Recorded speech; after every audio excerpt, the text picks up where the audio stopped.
Нашу сесію, тоді менше часу залишиться Зоряні. Давайте займайте свої місця, бо вже 15 хвилин пройшло. Я перепрошую тих, хто чекає нас, дивлячись YouTube. Дякую вам за ваше терпіння. Ми зараз виправимось. Дівчата, давайте. Я просто відчуваю, як там 20 людей, 20 пар очей на нас дивиться, і так думаю, коли вже вони почнуть, коли вже почнеться наша сесія. А вона починається прямо зараз. Юху! А де Назар? Окей. Галя, тут для вас цілий ряд. Так. Юла. Джулія. Так. Все, зараз я порахую всіх по списку. Чи Таїна, ти зробила? Перерахувала всіх? Зараз всі зареєстровані? Супер, дякую. Тоді ми пропускаємо. Я бачу, сьогодні новеньких у нас немає, і цей слайд я можу пропустити, правильно? Нікому нічого пояснити. Abby, do you want anything to say? Two things to you all. Okay, please. Okay. First of all, lovely to see you all. Secondly, we have multiple things that we would love you to join us with. Okay. I'm forgetting my English. So on Friday we have Arts and Craft Club with me in the makerspace. This Saturday we are in Deptford for a special event that I know Helena put on the website.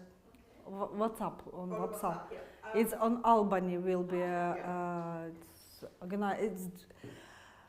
a lot of different organizations will gather on the same place. It's Albany place, and free workshop for children, for adults. We are running training, and also it will be a headshot for LinkedIn profile. If you want professional photographer, will come. So, yeah. I'm joking. Strange you should mention that because I'm joking. No. But food is very close to my heart. So in Deptford there is amazing food. In the Albany they have a restaurant there. Yeah. But Deptford Market you will find incredible types of African, Asian, all sorts really good, really cheap Vietnamese food. Soup, really yeah. Right. So, but that brings us. I'm going to teach you another new word. Do you know the word segue? Segue? Okay. You mentioned food. Yeah. Which means I can segue. Okay. To talk to you about food on Sunday. Oh. So segue is when you join two conversations. I'm prepared. Already prepared. Yeah. Ta-dam! Abby, can you explain please what are we going to have on Sunday? Well, the first thing on Sunday I'm very curious about. Yeah, I'm not here, but you'll get to play games because, as you know, British people love to play games, but apparently Ukrainian people also love to play games. So this is a special Ukrainian game that Helena has managed to get. And then, 3 to 5 o'clock, there will be incredible food. Helena is making Ukrainian food. If you haven't had a chance to taste her food yet, you're missing out in your life. She once bribed me for about 3 weeks with borscht, and it was such good borscht. I kept doing things for her, just more borscht. Really good ad. How much did she pay you? I've had borscht before, but borscht is exceptionally good. Okay. And apparently there's going to be cake as well. Okay, so she is doing borscht and cake. My Afghan colleague is doing Afghani food, which again is delicious. Which is not it's not the same as on the picture because it will be mantu like. And then my Pakistani colleague is doing Pakistani food. So you will get to have a whole cross-cultural experience. And the most fascinating thing about this is it's free, absolutely free. Yes. So welcome. The last thing to tell you about then. So if that's not enough, we've given you food, we've given you games, we've given you culture. Ta-da! We give you gardening. So you can also come and garden with me in one of the most beautiful places close to here. It's very close to my house, which is very nice for me.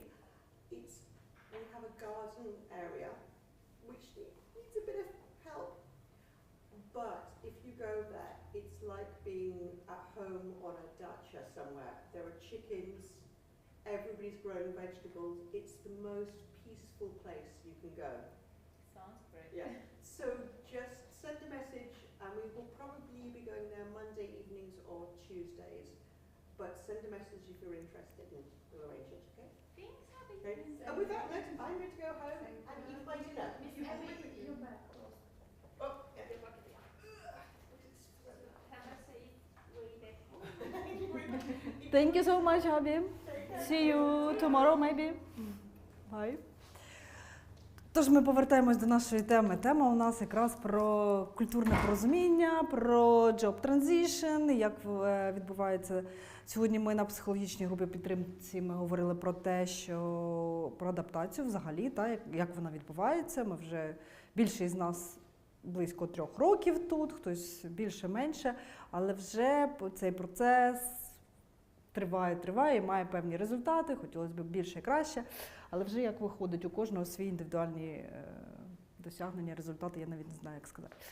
От, повертаємось до нашого тренінгу працевлаштування. Минулого разу була зустріч з Help Chain, і відгуки майже всі оцінили на найвищий рівень. Питання відзначили те, що це може стати проривом, те піднімає наболіле питання. Я згодна, абсолютно. Питання працевлаштування є наболілим для всіх. І я сподіваюся, що це стане проривом, але будемо дивитися. Так, і треба про те, як collaborate.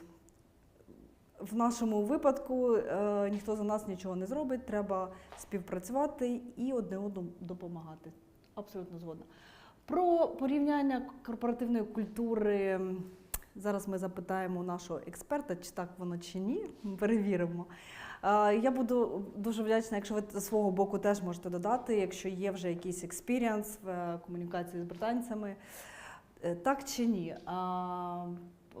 Про те, що відмінності комунікації британської і української. Британці, вони не прямі і вони більш polite. Вони завжди пом'якшують будь-яку критику і дуже часто починають з того maybe consider. Можливо, ви подумали, розглянули таку пропозицію іншу. Українці більш прямолінійні і казати напряму – це більш звичне для нас формування. Чи згодні з цим, чи ні? Може більш порядно. Нам треба або так, або ні. Чорне або біле, так? Добре. Чесні? О, окей. Тобто не завжди зрозуміло, що британці мають на увазі, так? Що насправді мається на увазі. Тому що ти ніколи не здогадаєшся, що він насправді мав на увазі. М'яко стелять, так? М'яко стелить, тоді розвертається і перекреслює твоє майбутнє. Окей, Але добре, зазвичай, будемо розбиратися. Британці поділилися досвідом, що якщо вони кажуть, ми подумаємо, ми там можливо, так, розглянемося, то це вже ні. Вже ні, так? А якщо ще скажуть goodbye, то все. Добре, в нас є з цього приводу експерт. Я думаю, вона все підготувала і зможе відповісти на будь-які ваші питання. Далі, ієрархія в Британії і в Україні. В Україні вона згори донизу лідерство йде, а в Британії вона більш пласка, тобто більш горизонтальні зв'язки. Чи так це насправді? Не знаю, ми ви зробіть. Так, не знаєте, так? Ну, стосовно України, згори донизу, я б сказала, це дивлячись у якій сфері. Тому що я працювала в журналістиці, у нас не було такої, ну, тобто, шеф сказав і ти маєш прийняти. В мене завжди була можливість висловлювати власну думку, якось аргументувати це. Ну, тобто, в мене не було такого згори донизу. Залежить від величини організації. Якщо Можливо, 1000 так. людей, то там немає згори донизу. Там теж такими пластами все розходиться. Той подумав, сказав, далі опустили вниз, ну це якби немає такого. Тобто для мене оце питання дуже спірне. Не знаю, як за вашим відчуттям. Чи є в Україні така чітка ієрархія, що бос, там, менеджер головний, має спустити директиву донизу і тоді тільки там щось виконується? Я можу Так? навести приклад Укрпошти. працівникам. Я б не хотіла запитати. Ага. Окей, я відчуваю, що ти погоджуєшся з цим. Так. Окей. Наступне. Ініціативність. В Україні бути дуже проактивним, це ніби ти переступаєш через голову якраз свого шефа-боса, і це не дуже вітається. У Британії тут очікується, ініціатива дуже цінується, і очікується, що людина буде проактивною і сама себе організовувати. Не завжди. Ні? Не завжди. Я вважаю, це залежить. Ти не повинен сильно виділятися із тієї команди, в якій працюєш. То що шансів, тим більше будучи іноземцем, шансів там довго протриматись дуже мало. Ти покажеш, що можна швидше, краще, і навіщо напрягатися остальним 10, щоб це ти такий був молодець. Я вважаю, що не завжди. І створюєш бурю в склянці води. Окей. Відчувається, що вже досвід був певний, так? Окей. Абсолютно солідарна з вище сказаним. Якщо навіть тут старатися показати себе краще, працювати максимально продуктивно, намагатися, як ви кажете, показати, що можна зробити краще, ні, не оцінять. Не буде результату, будуть дивитися ще гірше, для чого. Ні. Так само, як і в нас. Не треба стрибати вище голови. Окей. Ще хтось хоче прокоментувати? Є досвід? Я думаю, що у Зоряни є, вона трошки пізніше скаже, так? Гаразд. Про довіру. Довіра в Україні створюється за певний час, дуже часто через особисті стосунки, тобто має бути якийсь корпоратив пройти, я так розумію, так?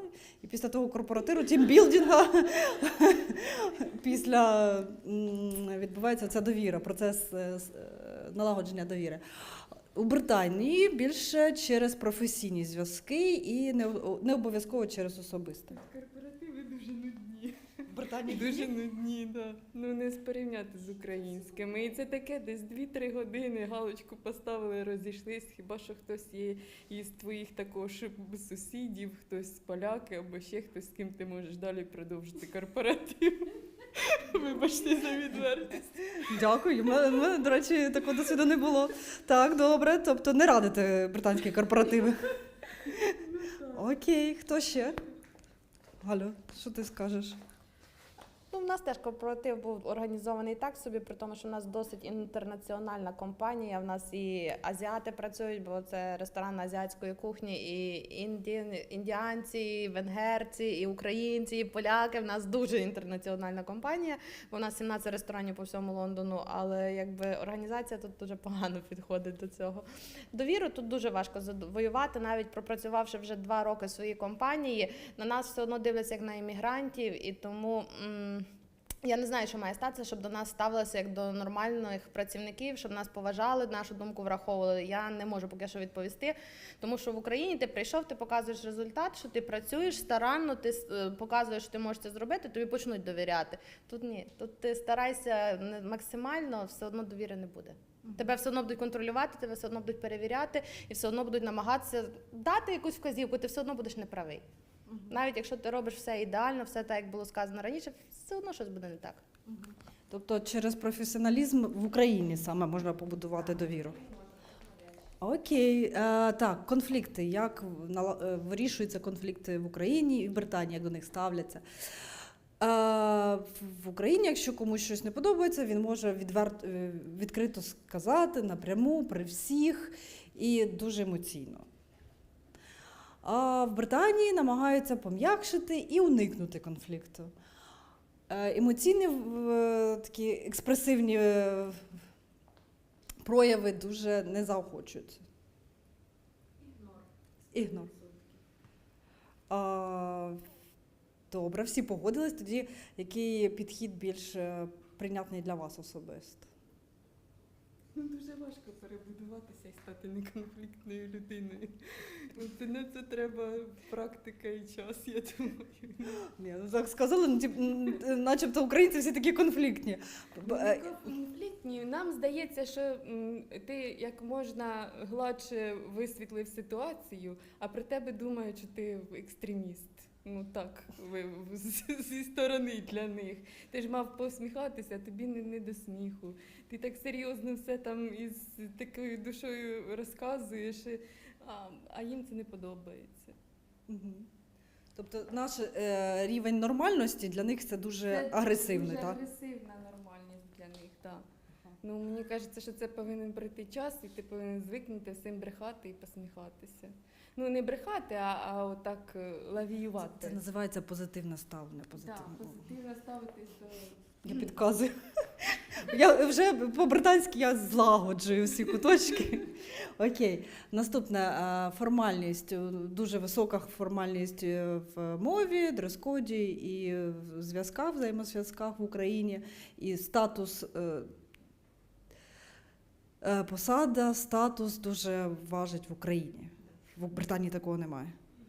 В Британії, по-перше, звертаються на ім'я, по-друге, тут більш не такий формальний мова, одяг і все решта. Чи згодні? Чи це залежить, знову ж таки, від галузі? Від галузі. Фінансова сфера, вони всі ходять в класичний стиль одягу, вони працюють. Мені здається, що це все-таки від галузі залежить. І особливо фінансова, страхова сфера, там офіційний стиль одягу, да, так як і в Україні. Я теж згодна, тому що в Україні, працюючи журналістом, наприклад, з мене ніколи не вимагалось якийсь дрес-код певний.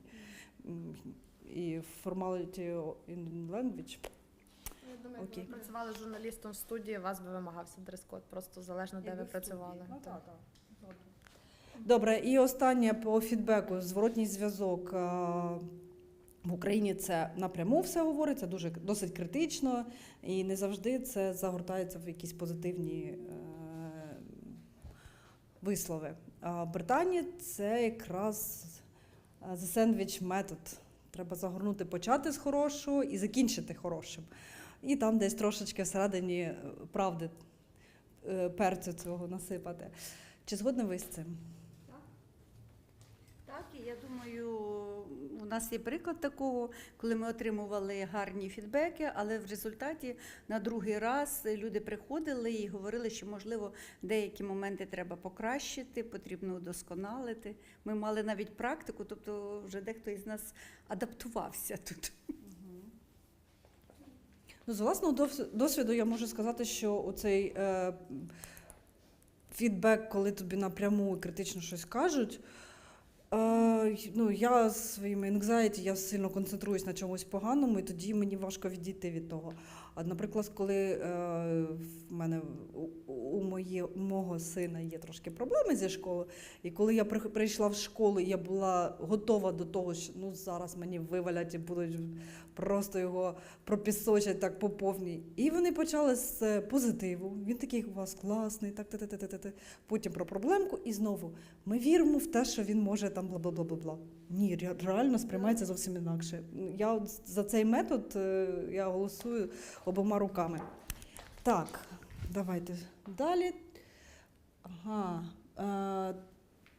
Тобто 5 ключових культурних шоків для українців. Це про те, що британці не дуже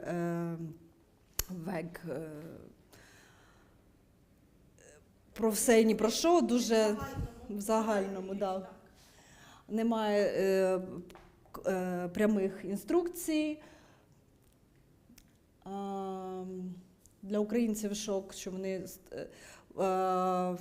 починають говорити без запрошення, тобто в Британії треба якусь витримати паузу,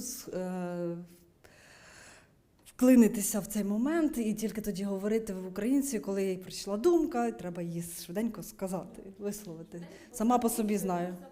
Та-та-та, абсолютно. Незрозумілий фідбек, тому що, знову ж таки, оцей сендвіч, іноді воно нас трошки, ми губимось в оцінках і не розуміємо, про що саме мова. І не вистачає якраз глибоких особистих зв'язків, тому що британці вони такі більш поверхневі, а нам треба в глибину піти. Якось хочеться ближчих якихось стосунків. І...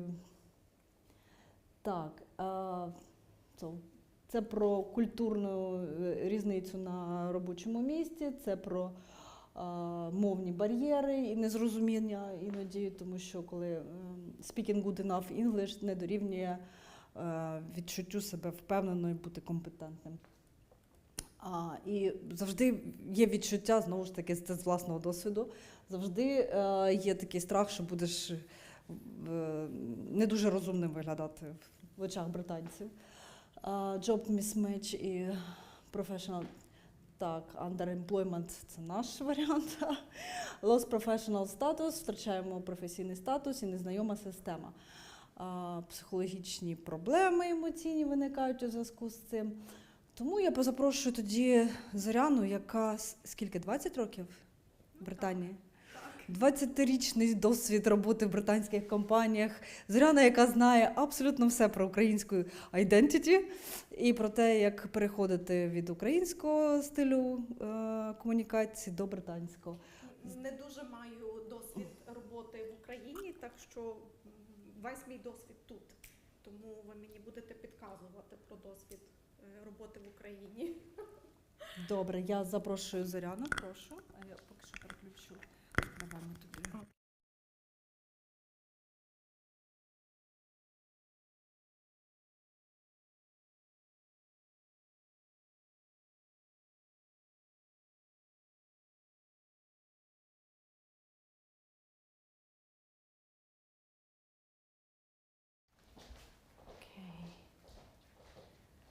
Right. Okay, so first of all, let me introduce myself. My name is Zoryana, and many of you have met me before. My main job is teaching, so I have been teaching English to speakers of other languages, ESOL, in the UK, in further education colleges. And I have changed some jobs, so I've got quite a lot of experience of changing jobs, moving, and I have recently changed my job, so at the moment I'm a manager, the program area manager, and I'm working in one of the FE colleges, which is Molly College, in the community learning, and I support around 20 teachers who teach different subjects. So our biggest provision is ESOL, English to speakers of other languages, on Saturdays, and we also have other courses taught in our center, which are vocational, so they are accredited and non-accredited. So I have changed my job recently, I would say. So last year I moved jobs. I applied for a job, and I thought they would be a progression for me, so I can share my own experience with you if you have any questions about the processes, the contracts, the onboarding processes. So that's what we are going to talk about today. So, welcome on board. This is the title of today's session. What does it mean for you? Does it mean anything?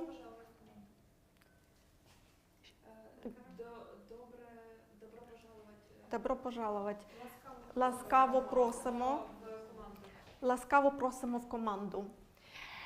So, welcome aboard or welcome on board. We use this phrase, we use either phrase, either welcome aboard or welcome on board, and they are identical, so there is a very, very slight difference between them. But the main meaning, not one of the main meanings, where it originates from, and as you can see, the photo. Let me just, I think it's very difficult for me to navigate from here. So, yeah, I just want to do the slides. Yeah.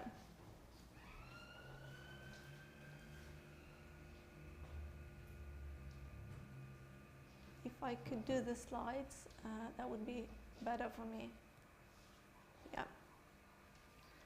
And okay, so I think, right. Right, welcome aboard or welcome on board. And as you can see, the plane. So it's a direct meaning, so we can use that when, for example, we welcome people on board of a plane, as well as on a ship, and as well as in the team. So basically, welcome aboard and welcome on board means welcome to the team, and you're right. So welcome messages, welcome aboard or welcome on board. So we are so happy to have you. If you have any questions as you settle in, please do not hesitate to ask. So when, for example, you come in as a new member of staff and you land your perfect job, let's say you've been successful, you've got a job, and you feel very excited. So you come to work, your first day, how do you feel? How do you feel? Have you had this experience here in the UK? You had? Frustration. You don't know how to act, with whom, you're in stress. And did you stay in that job or did you leave? Sorry, I didn't get the question. You were frustrated when you started, Yeah, you said? For the first time. First time. Really stressed, but after onboarding, you are feeling much better, for sure. Much better, Yeah. okay. So when we say onboarding, what do we mean by onboarding? Can anybody just explain what you mean by onboarding? The whole thing, onboarding. You said after onboarding you felt much better. Sorry, we should answer a question. Anyone, in Ukrainian, in English, doesn't matter. Yeah, I think in Yeah. Ukrainian will be easier. No problem. Коли ви приходите в нову компанію працювати, що ви відчуваєте? Це введення в курс справи. Це є процес введення в курс справи, тобто ви приходите на роботу, you come to work, it's your first, well, not first employment, your first day at work, and it's the process to help you settle in the company.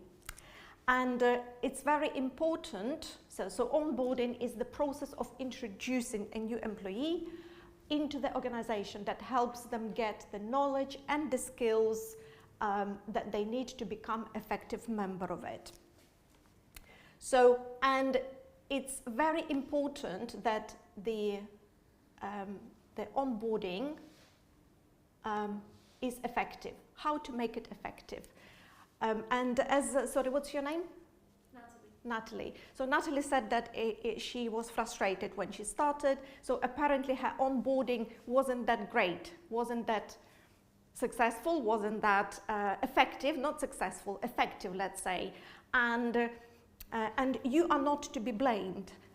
The employer, your employer is to be blamed because they are the ones who are supposed to ensure that you have all the information, you are provided with all the information needed and all the support at the beginning when you start.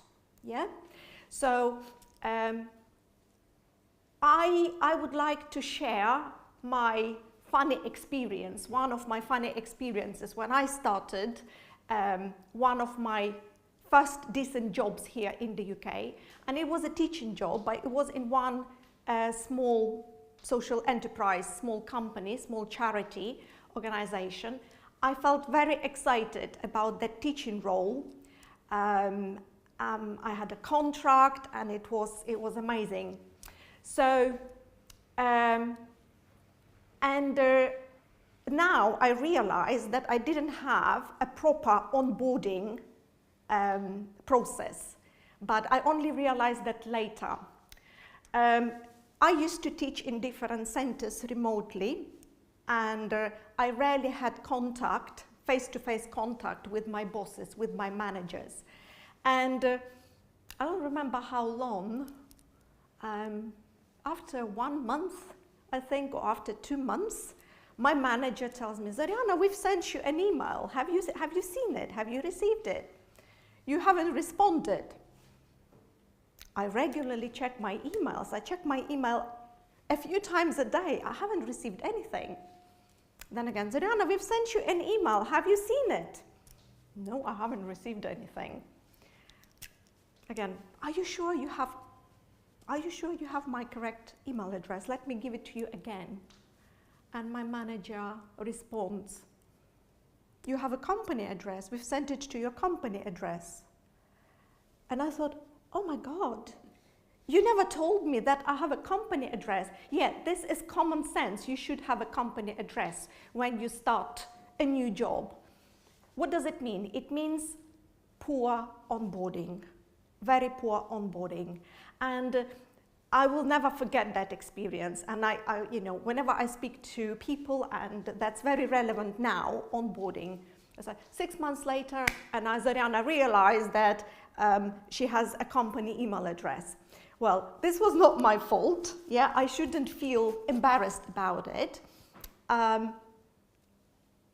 It's down to the onboarding. So the onboarding is very, very important.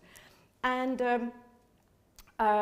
yes, so basically that was my experience with the onboarding in one of the companies.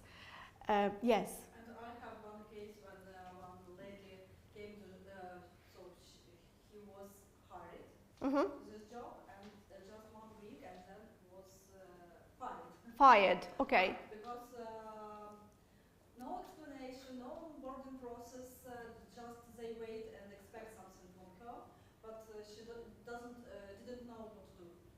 So they don't have this process of The process of onboarding, yeah. So proper companies, big companies, proper companies have processes in place. So when you work, for example, for a big company or like a college, for example, that I work for the college, they have processes in place. So normally when you come on your first day, well, before you come actually, you have all the checks completed. The pre-employment checks, we have pre-employment checks, which is not part of the onboarding, because onboarding is when you actually start your employment. Pre-checks, I wouldn't call them onboarding, maybe pre-onboarding. So what do I mean by pre-employment checks? 3 months start period when they look on you. Say again? 3 months start period when they look on you before you stand on. You haven't started yet. Let's say you went to a job interview and you have been successful. You have received a telephone call or you have received an email, you got a job. You've been successful. You have performed brilliantly at the job interview and we offer you a job, okay?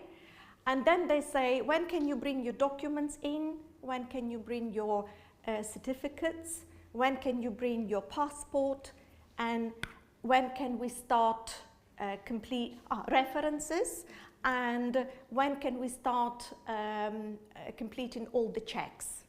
So I'll explain what I mean by checks. So for example, if I work with people, if I work with students, I have to go through the DBS, yeah? DBS, criminal record check with the police, yeah?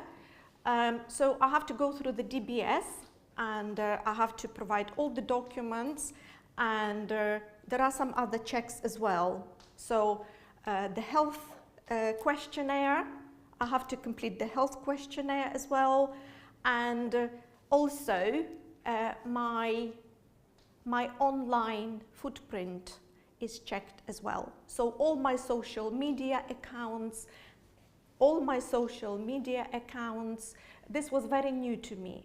I changed my job last year. I started my managerial position in August last year, and I had to go through all these checks because previously I stayed in one job for a long time, for about over 12 years with a short break for maternity leave when I had a baby. But I didn't change jobs for a long time until last year. So last year, I realized there are so many changes. You know, when you apply for jobs, when you go through all these checks, there is so much you have to go through. And I knew about the processes and checks, but I wasn't aware of the online footprint check, that all my accounts, all my social media accounts are checked. And this is not just a tick box. They really check your online accounts. Do you have to provide the information of all your social media, or they will find you by themselves? I have to provide all my social media accounts' names. So when I completed the form, I provided my Facebook account, I provided my Instagram, what else? I even provided Facework Ukraine website because I am there, I'm here, my name is here, yeah? So I'm involved in Facework Ukraine and I am on the website. So I even provided Facework Ukraine website. So all the online sites and the social media, they check. Could you refuse to? Yes? Could you refuse No. to provide this information? No, I have to because this is mandatory. However, they can only do these checks once. Private information, no? Social media? It's very private. Yeah. It is private, I agree with you. It is private, I agree with you. So I wasn't sure. I gave consent. I allowed them, yes. So if you provide them your social media, Yeah. you can lock your page, right? And only for friends. What they will Right. find on your page? I'm not sure. Because it's social media for your friends, right? Absolutely, that's right. So if she is racist, they could find that. Or she sent one of them. they Yeah. check for them. So probably there is some. Ukrainian directors. There's some criteria probably. I don't know what criteria they check, you know, your social media accounts against, but I provided my social media accounts to them and they've checked them. However, they can only complete those checks after they have offered you a job. They cannot do these checks, they cannot complete these checks before they give you a job. So they offered you a job, and then in the provisional job offer letter, it says the job offer is subject to satisfactory references and checks. What does it mean? Yes? Sorry, small question. If after this check there is something don't like in your social media and you lose job, Yes, it's possible. it is possible, and you can lose your job. If they are suspicious of some activities on your social media, you can, yes, exactly. The provisional job offer can be withdrawn. I can't believe if you say I have a social page. I think it can easily be checked, to be honest with you. How say Metro make a closed page, they cannot see what in page, but Well, I think that if I've got nothing to hide, for example, yeah, it's personality information. It is. I don't want share that in my job. Why they must check that? If it's not have something to job, they don't need that clear. I absolutely agree with you. So this was new for me. So for me, last year when I applied for a job, when I got the job, it was new for me. So I didn't have to go through these checks before when I applied for jobs. And the health questionnaire as well. So you complete the health questionnaire where you have to disclose, well, in this situation, you don't have to disclose, but you disclose the conditions, health conditions you have. Maybe it's only specific your job because you're teaching, you work with With children. and maybe it's only specific people who teach. I know that if you work in the hospital, you have to go through this as well. One of my friends works as a doctor. She's from Ukraine. a junior doctor. She's very young. She's just completed, the medical university in Ukraine, and she's studying here. So she is working as a junior doctor, as an assistant and as a junior doctor. So she had to complete exactly the same thing. She had to complete the health questionnaire. And I think if you work as a nurse as well, if you work with people, you have to complete the health questionnaire to ensure that you are well enough to work with people. That you are well. Maybe that's why your social media information was checked so Thoroughly, yeah. so thoroughly, probably. So yes, so these are one more, and references, yeah, references as well. They start checking references. Sometimes they check your references before the job interview, but you give consent in the application form. Sometimes they check them after the job interview when you get the job. So now they practice checking your references after you got a job. Yeah, so you got a job, you've been offered a provisional job, and they check the references. How do they do this? How do they do that? There are two different ways how they check the references. So for example, for this particular job, I had to provide two names, two referees from my previous employment and from my current, well, at that time it was my current employment here.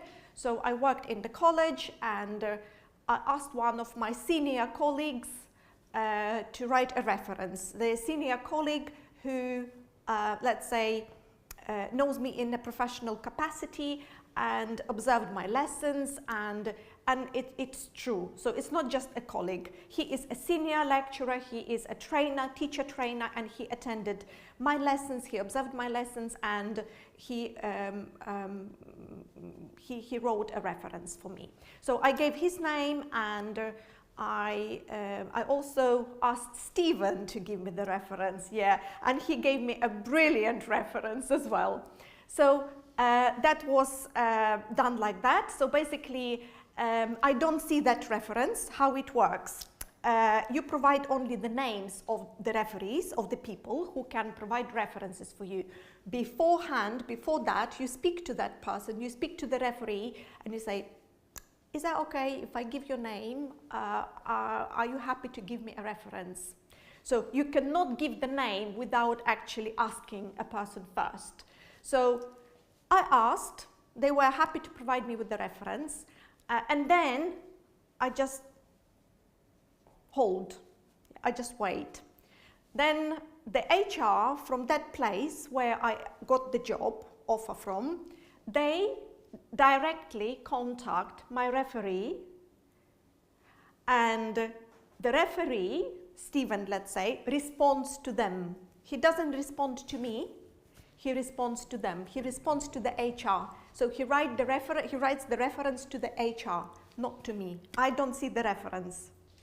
I don't see my reference. But you write amazing reference. Yes, it was an amazing reference because I got the feedback from the HR. So they were very happy. So they gave me the feedback. Yes. Zoryana, I have a question. Sure. How many referees Do you have to provide? Yeah, how many? You have to provide, they ask minimum 2. So let's say from your current employer and from your previous employer.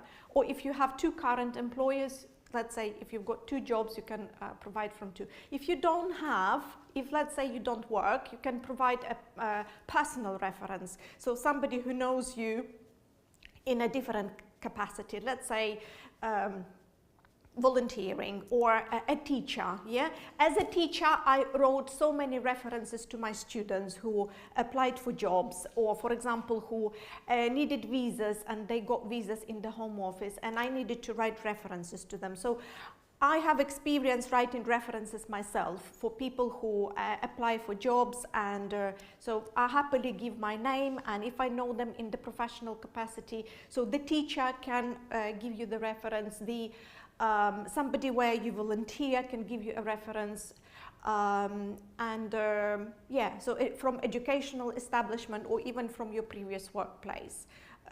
you can provide the reference. I know that some people even get references from Ukraine. Yes. So my nephew, for example, when he was applying for university, he got his reference from Ukraine, from his previous employer in Ukraine. And we gave a reference for participants who completed at least 80% of sessions. Amazing, yeah. So references are very, very, very important in the UK when you apply for jobs, when you have to provide references in your in the organization where they want to employ you, and they are taken seriously. Now they have changed the way how they request those references. You know that, for example, if you work in one place and you don't get on with a manager, okay, and then who do you give as a referee if you don't get on with the manager, okay? You want to change your job, who do you ask for the reference? So for this reason now, and this is actually, I don't know how long, not all the employers started working differently in terms of requesting references. Now they have some of the places, they request the reference from the HR where you worked. So they no longer want you to provide the name of the person, for example, the manager, your manager. Before it was your manager, for example, or a senior colleague or somebody. Now they just want the name of the person they can contact in the HR.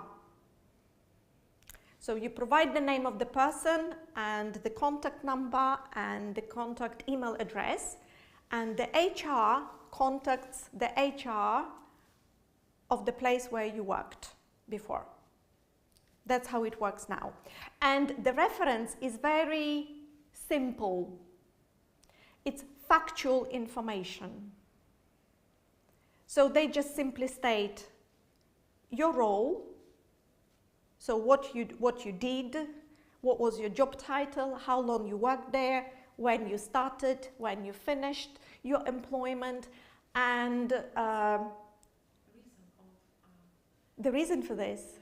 I mean, what is the reason, for example, redundancy or something like that, if it was conflict situation, also this information will be provided, yeah? Exactly, yes. So what is the reason? I think the references have to be neutral. They can't be provided by somebody because it will be biased, you know, biased, prejudiced. Like, for example, I can give anybody, you know, I can give somebody's name and they can write me a perfect reference, or I can't provide anyone, for example, because I just simply don't get on with somebody or with the manager. That for this reason I'm changing my job. This is just for example, okay? And then you get stuck, and then your reference wouldn't be reflective, you know, of what you are, and you know, it won't be how shall I say, the reference has to reflect your professional capacity, your professional capability of to do the job, right? And some factual information as well. So I think it's the right approach. Actually, if you want, on the top of that, you can provide the personal reference as well, but the factual information comes from the HR. And let's say, yeah, so basically, and they cannot provide you a bad reference unless you had serious problems. Let's say you were dismissed from the job, or you know, or there was an investigation or something else. But other than that, if you were a good employee and you had no bad record of anything, then it shouldn't be a problem.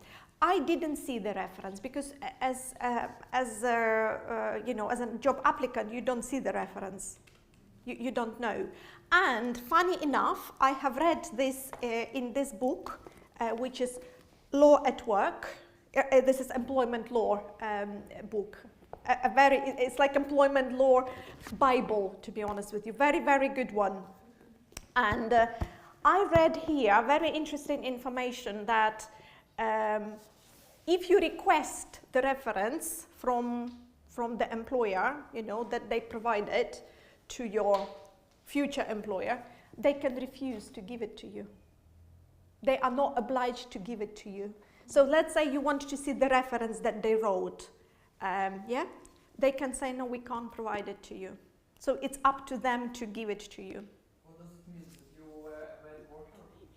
No, they just don't simply want to give it to you. And you can't do anything. It doesn't mean that you are a bad worker. They cannot give you a bad reference. If you didn't have any problems at work, they cannot give you a bad reference. Maybe it's even for improving, if it's true that you worked that time in that company, in that position. Yeah.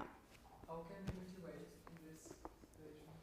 How they motivate, how they justify that. How we can motivate this? How can you motivate this? To write a reference if someone don't want to do this? No, they will write the reference to you, but they don't give it to you.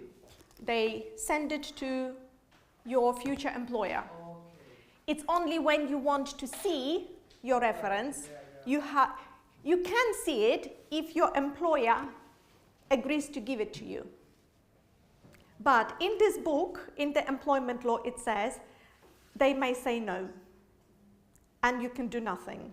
If they refuse to give it to you, even if it's your details, right? They can say no. Anyway, it doesn't matter.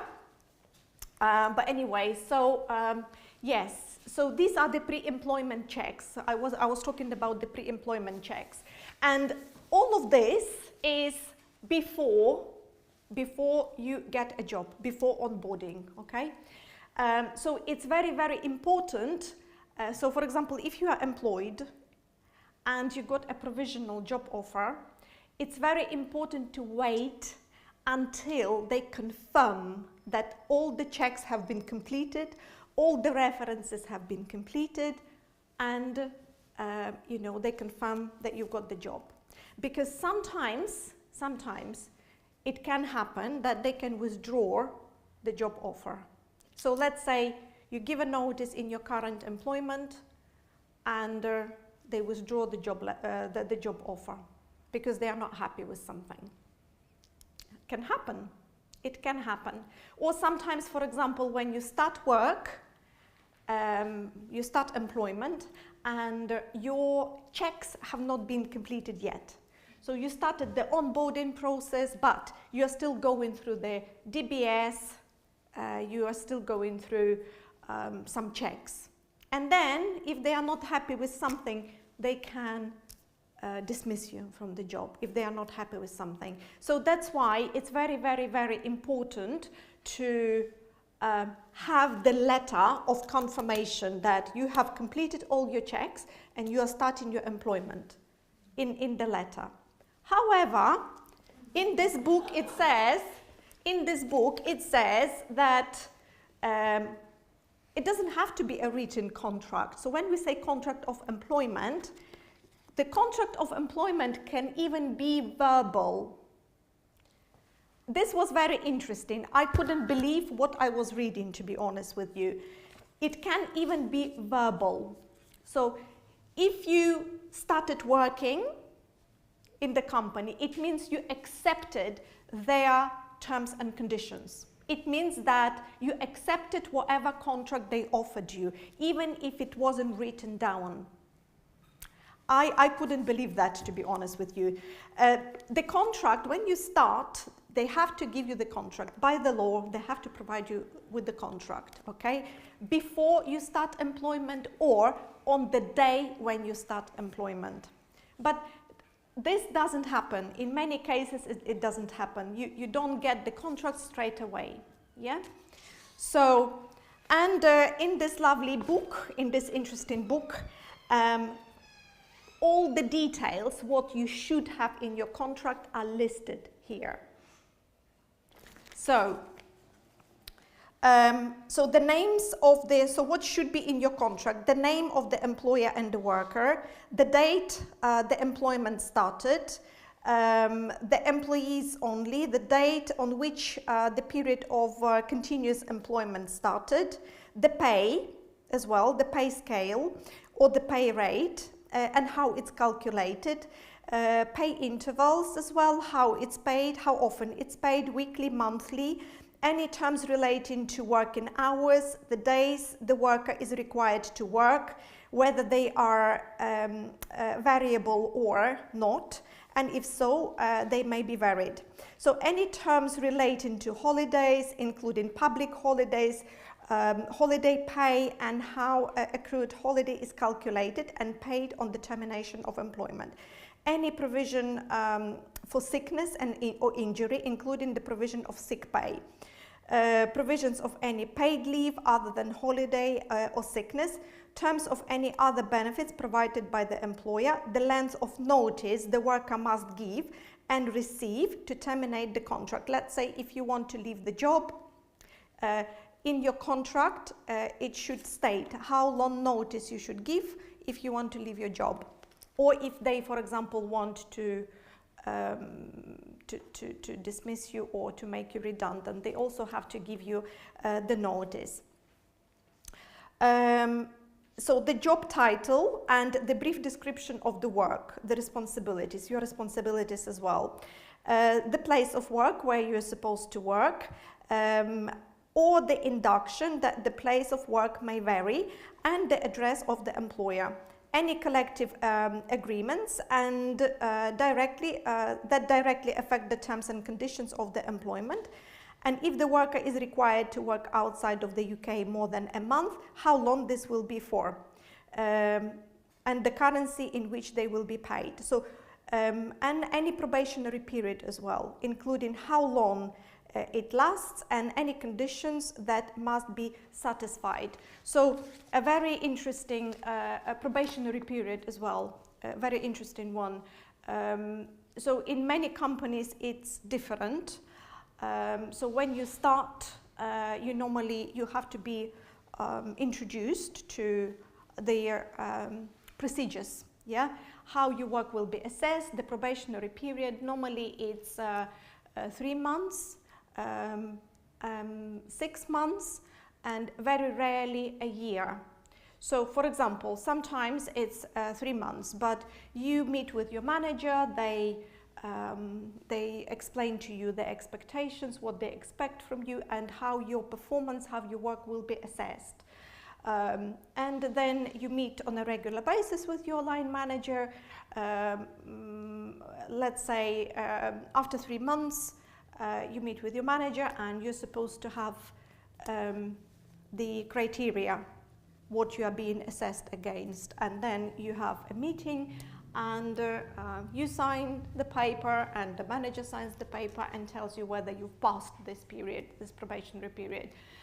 And then there's another one, which is another 3 months. And after 6 months, you get a job. Permanent. Your contract becomes permanent, let's say. So if it's a permanent job. Sometimes they extend the 6 months to the 12 months if they are not happy, or if, for example, you're underperforming, or if something is wrong. Yeah. So that's how it works these days. So before it was less. It was like 3 months, and after 3 months you got the job, permanent job. But now they extended it. Like in many companies, they do 3 months, 6 months, and 1 year. So normally after 6 months, you get the permanent job. Yeah, and everything should be listed in your contract. All the description of the probationary period should be in your contract. So when you first start your employment, it's very, very, very important to ask questions, to ensure that you are shown all the policies, in not just your contract, but all the policies as well, because there are separate policies like on sick leave, special leave. Not everything is listed in your contract. Some of the conditions, terms and conditions, are listed in policies, different policies. Let's say sick policy, holidays, about how you can take leave and other conditions, terms and conditions. So when you start your employment, you're not expected to, like first day, for example, you're not expected to start working straight away. There are lots of things that you have to learn in a job. And my suggestion, my advice would be, don't rush to work. You're not expected to start working straight away. If, let's say, you start a job where you have to learn, like office or office job, or there is a lot to learn. Normally, there is a lot of training, health and safety. Health and safety is a must. So when you just come anywhere, your manager, they should introduce you to the health and safety procedures and fire procedures and everything in the workplace. That's number one. Health and safety is number one. Then normally you would have to go through so much training, and it's not only about the office job, it's any job you do. There is a lot of training, and it's about health and safety, fire procedures, manual lifting and other things. Absolutely, equality and diversity, safeguarding, and there are so much training that you have to go through. And like for example myself, I'm a teacher, okay, and I still had to do training on manual lifting. Manual lifting, yeah. To lift something, okay? So lots of training that everybody has to do. And sometimes it doesn't matter what you do, what your profession is, you have to do all these trainings. And very often they have like sites, they have software, and you're introduced to those logins, and you do all those trainings there. I'm not sure whether in Ukraine we have to do that much training. It depends. Now, yes, I think it's happening everywhere now. So first day at work, I remember when I came, I had an IT induction.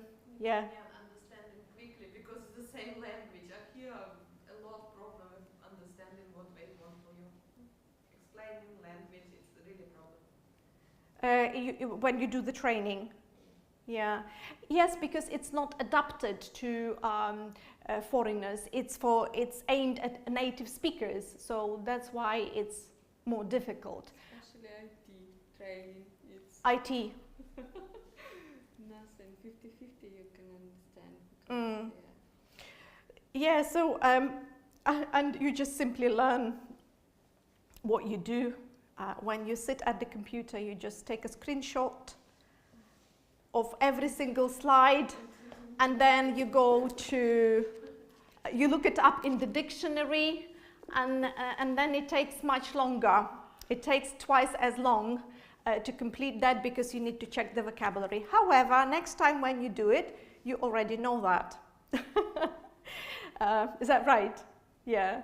So IT induction. Yeah. So when, for example, you start any job and where you have to work on the computer, IT induction is number one, because without the IT account, the company email address, like I lived without the company email address for a few months. I always joke about that, and I say, for 6 months I had an email address and I didn't even know about the existence of that email address, but maybe it wasn't 6 months, I'm joking about this now. But yeah, and I think that it wouldn't be the case now, because it was a long time ago. Now it wouldn't be the case. I can't even imagine not to check my email one day, I've got hundreds of emails, so to go through. So yes, when you start a job, they give you the account, They provide you with the IT induction, all the access, and sometimes they give you the laptop if you have to work with the in the office, and the ID card as well, the lanyard, which is the safeguarding issue. So we have to have the ID cards as well. So there are lots of processes, and what I would advise, ask lots of questions. Don't be afraid to ask questions. It's okay. Be yourself. Be authentic. Don't be shy. Be yourself. Be yourself. Okay, you don't speak perfect English. It's not a problem. It's not a problem. If you don't think it's a problem, it's not a problem. I always keep repeating that story about one of my ex-students, Maria. She was from Portugal, and she spoke very little English, very, very basic. She worked as a cleaner, and she was a single mother. She looked after her child, and she cleaned at night and morning time, and then she came to lessons when her son was in the nursery. And when she started her job as a cleaner in the office, she was very happy. She was very happy because at last she got the job. She came to my lesson, and she was all, she was so excited that you just couldn't hide or fake that excitement. I said, Zoryana, I've got a job. I said, very good. And she said, I'm so happy. I work in the office. And I said, amazing, lovely. And she said, you know what, the people are amazing. I said, how long have you been working there, in the office? And she said, I have just started, so just one day, and everybody knows my name.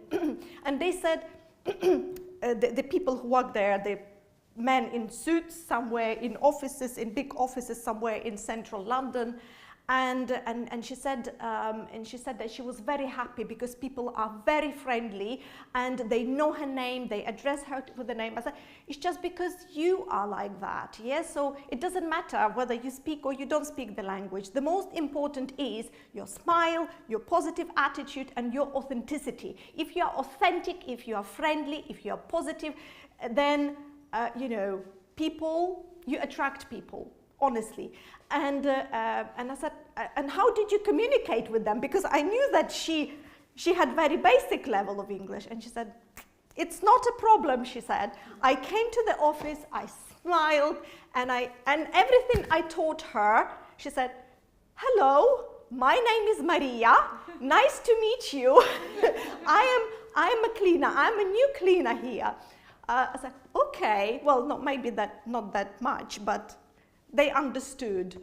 And she approached everybody in the office, everybody, all men in suits, and she introduced herself with the very, very limited level of English, yeah?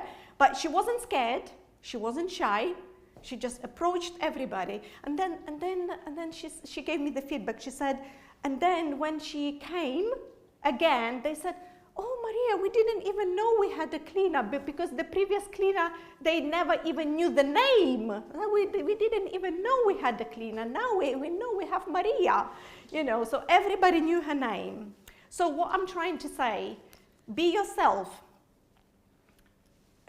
You speak much better English. Your English is intermediate level, upper intermediate level, which is much, much higher than that student's one, and just be confident. And when you don't know what to say, there are lots of tips what to say. When they welcome on board, when they tell you, we are very happy to have you here, we are happy to support you with any questions or anything you need. So respond. Yeah, there are lots of tips. I will share this with you, this document. There are lots of different phrases that you can use in response, how to reply. And there are lots of different examples, and it works. You don't have to remember them by heart, but later on it will become natural. Like previously when I was giving you the session on softening the language, and Helena, you know, keeps talking about this, about softening the language, and it does stick, you know, you do remember some of it, not everything, but some of it. And small talk as well, so was very, very important as well. So when you start a new job, it's important to introduce yourself, of course. If you are nervous, if you are stressed about it, write down a few sentences about yourself. There are some frames here. So these are the welcoming messages. That's what the boss can tell you. That's what your colleagues can tell you. But when they speak to you, you have to respond, obviously. So there are lots of things how they will welcome you on board, and there are lots of things that you can say. So what to include in your welcome message. So let's say when you start, you have to write to somebody, you have to write to people. So it's not only about talking, about meeting people, it's also about writing to people, because you have to introduce yourself. And sometimes when you work remotely, you don't always meet all the people. I've been nearly a year in this college, and I haven't met everybody yet. And I still introduce myself in the email. And when I write the email, I think, did I write to this person before or not? And it's been nearly a year and I haven't yet. So I'm still writing these emails. Hello, I am, and I introduce myself, but very short. I don't write a lot. And it's like here. So my name is Austin, and I am thrilled to have a chance to connect with you as you join the team. Oh, okay, well, this is a welcoming message to somebody. Yeah, so there are lots of, sorry. Okay, and, okay, and replying.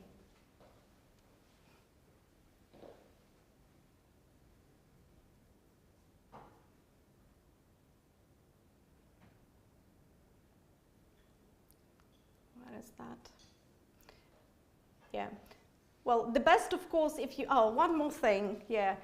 One of the best things about onboarding is the welcoming pack. Has anybody received any welcoming packs? Gifts? Did you? Yes. Where? It was placement, 2 weeks placement Mm-hmm. with Cliche company, and it was like onboarding day, like you described now. Yes. And even placement, you know, it's doesn't mean that Employment. Yeah, Mm-hmm. it's not employment. It's like a chance to try your hand in a big company. So and previously I worked in a small company. Mm-hmm. So, How did you feel? How did it make you feel? In big company, much better, because it's like a good setup. Mm-hmm. One person can help you with any questions. Mm-hmm. All managers arranged a meeting and introduced everything. Mm-hmm. So you have a small list of questions after this onboarding, really. Yeah, it was a little gift. Everyone sent first email Mm-hmm. welcoming, and that was time when Christmas coming, Mm-hmm. and we was invited to the Christmas party. So yeah, I think, and now it's my dream to get a job. in a big company, not a small. Not a small one. It's, Mm-hmm.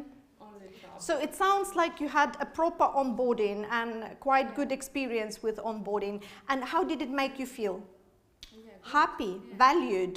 So it's a small thing, even if you get like the stationery set, like a pen and a notepad, like some stationery pack, and welcome, for example. It makes you feel so much better, doesn't it?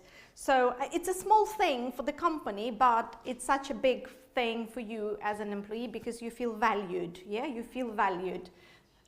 Okay, right. So, again, another thing, when they ask you out for lunch, it is common practice when you start working, your manager can ask you for lunch or for coffee. Something new or no? On the first day. But it's about you have to pay, or it can be paid from manager's side. How it works here? In the practice. Well, normally when they invite you, they pay for that, right? But of course, I offered to pay. Yeah, so when I was invited by my manager for a coffee, I said, I'm gonna pay. She said, no, I've invited you, so it's on me. I said, okay, thank you. So it depends, yeah. But of course, I offer to pay. But because it was the invitation, so I didn't pay. So it's normal, it's common practice to be invited for a coffee on your first day or on your first week when you start working in the company. Does anybody have a similar experience? Yes? Yeah, and I was a little bit confused, really. Now I have my own experience and I understood how I have to behave. But previously for me it was not it was a misunderstanding. Mm-hmm. For me, firstly, I didn't understand how I can pay or not pay, or what does it mean. I have to go, or maybe I can say no. It was a lot It's better to go because it's the invitation, and when they invite you, they mean it, okay? So if they invite you, it means they mean. Okay, so I've got a lovely activity here, but I don't think that we will be able to do all of it. I'll give you the resources, and these are some vocabulary and some. Okay, this is actually quite interesting. Let's do one. And this is a quiz, and I just want your opinion. I just want you to tell me what you think, how you would answer these 3 questions. I'll give you the paper, and you'll try to answer them. This is like a quiz to see what you think. Do the quiz. Yeah, so that's exercise 2. So please do exercise 2. Only exercise 2. I think I gave you the wrong one, that this was my copy.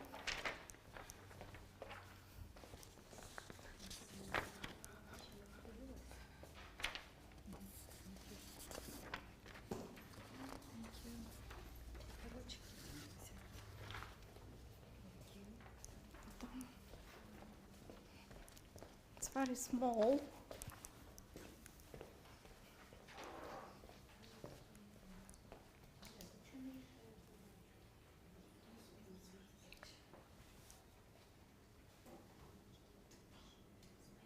So what you need to do, you need to choose one answer. So for the A, 45%, 58 or 69% should go into the gap. And in here as well, you will have to choose either 10%, either 15%, or either 20%. And in the C, same thing. So it's just figures. So what do you think? Just guess.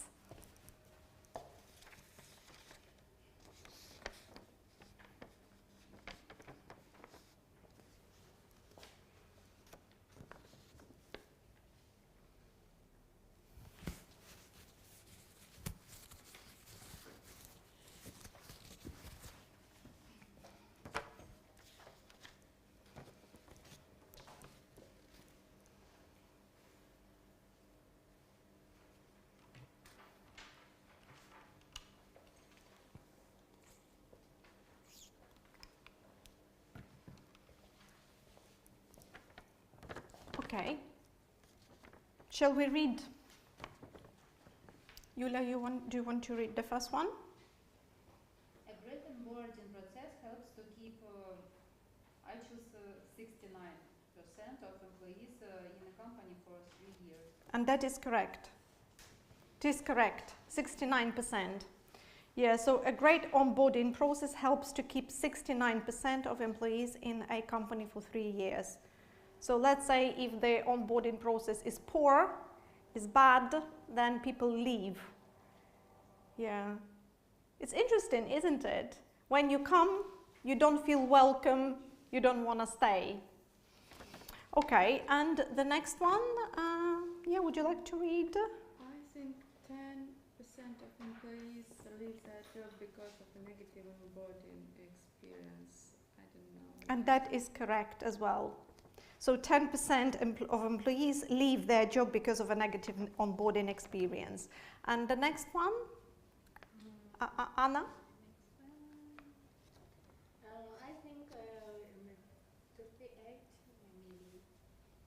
Yes, so 38% of businesses have an onboarding platform so their new employees can complete their onboarding online. Yeah, right. Okay, so you can do some work on the vocabulary at home if you like, because I don't want to waste your time and my time as well. So if, for example, you are interested in some other practical, because I would like this session to be more practical. Let's say if you have some questions that I could answer, or I could share some of my experience, so from my personal experience of onboarding, of recruitment and of contracts and how it works in practice, I'm happy to share as well. So I will share this document with you, and there are resources so you can learn some vocabulary here as well. Yeah? If you like. It depends, because this is an English lesson, so you can do it later on if you, because this session is informative. This session is not the English language session. Even though I'm an English language teacher, this is the informative session. Right, unless you want to do them. Okay. So I think this one's quite interesting, so we can discuss. So which of the 3 pieces of advice in the box are the most important in your opinion? You don't have this here. I don't think you have. Okay, shall I read that to you? So, A, ask someone in your team to welcome your new employee when they get to the office. B, give them a detailed office tour and introduce them to everyone they will work with. C, take your new employee out for lunch so they can meet some of their team members. D, show them their workplace and give them some time to fill out the necessary paperwork. E, make sure they have all the technology they need and help them set up their laptop. F, give your new employee a welcome gift box of company products like t-shirts, coffee mugs and notebooks to help them feel like part of the team. So, which do you think of these pieces of advice in the box are the most important in your opinion? So, ask someone in your team to welcome your new employee when they get to the office, give them a detailed office tour and introduce them to everyone they will work with. Take your new employee out for lunch so they can meet some of their team members. Show them their workplace and give them some time to fill out the necessary paperwork. Make sure they have all the technology they need and help them set up their laptop. Give the new employee a welcome gift box of company products like t-shirts, coffee mugs, etc. So which one do you think is the most important? E, B. So make sure you have all the technology they need and help them set up their laptop. B, give them a detailed office tour and introduce them to everyone they will work with. And A? What did you say? Sorry. I think B. B, E. I would choose A, B. A, B, D. So ask someone in your team to welcome your new employee when they get to the office. And D, show their workplace and give them some time to fill out the necessary paperwork. Yeah, sometimes there is a dedicated time for that, you know. So when you say necessary paperwork, what do we mean? You know, when you start employment, what paperwork do you have to complete? Something task was given for first time, something simple. Some details or Some details, like bank details, for example. You know, when before you get paid, they have to make sure that you have all the bank details correct, all your details, your bank details. Okay, right. Okay, let's watch something. That's about onboarding. What if you can create your own website by saying, this is what I want? With Wix, you can. So there's a good onboarding and bad onboarding. First Let up, me just... let's talk about AI color themes. You can get any... Okay.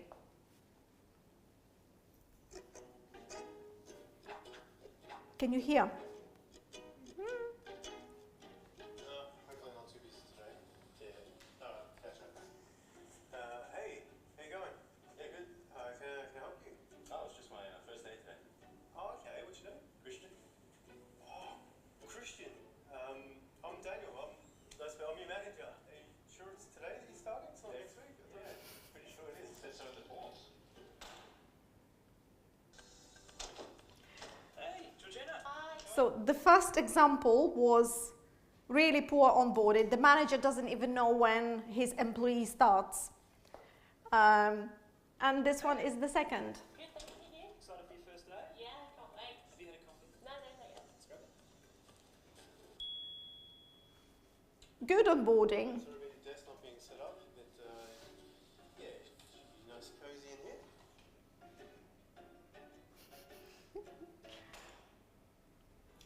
Okay, so this will be your office. Yeah.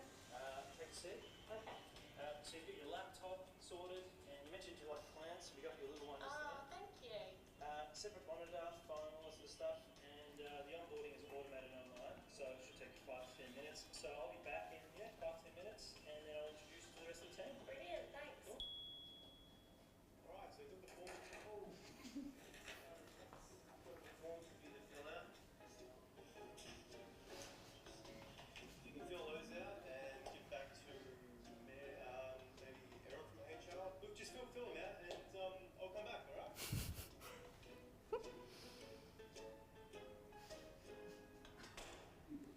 Okay, so this is our performance management system. In there will be all your objectives and measures, development plan, all that sort of stuff. So there's like lots of automated reminders and statuses, and whenever we have a catch up or one-on-one, there'll be notes in there so you can remind yourself, okay, this is what we talked about last week, and we'll do those maybe 5-10 minutes every week. Hey, how'd you go with the forms? Yeah, actually, just still going at it. Yeah. Okay. Cool. No worries. I'm just gonna head out to lunch. Keep filling them out, and I'll come back and I'll check on you later. Okay. All right. Cool. All right. Hey. Yeah, I'm coming down now. All right. See you soon. All right. We still going for that work? Hey, Jenny. How you going? Oh, yeah, good, all done. Oh, that's great. I hope you haven't brought lunch because we're gonna take you out. Oh, no, I haven't actually sent a gift yet. Okay, great. So all the team will go out and get some food. Oh, brilliant, Okay. yeah. Okay. Let's go. Invite him for lunch.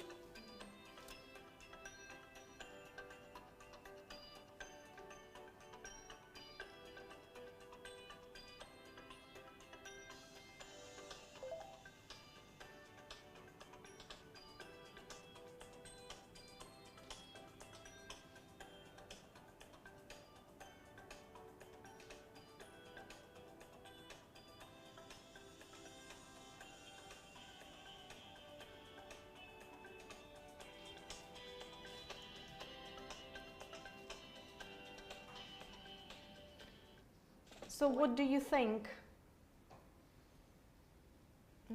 How do I come back to this? Okay.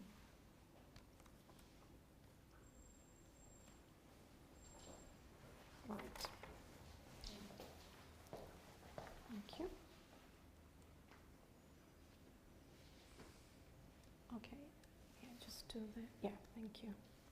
Thanks, that's important. Thank you. Thanks. Great. Yeah, that's fine. Just, I need to, okay, navigate. Okay, so we did watch that, and yeah, so basically, so what do you think? Who will stay in the job? The lady, yeah, so the Georgina, her name is Georgina. So Georgina, right, so what can you say? Can you just make a few sentences about Georgina? How was her onboarding, Julia? Georgina had any chooser from a book. You choose, yes, you choose from there. You can just make a few sentences. She had introduced me. Set So, up. So she had an amazing day, yeah? She had an amazing day. She was welcomed by her manager, yeah, that's right. And especially her feeling was great. exactly, so she was very happy. She filled out some forms and she was introduced properly by her manager to the tasks. And what about lunch?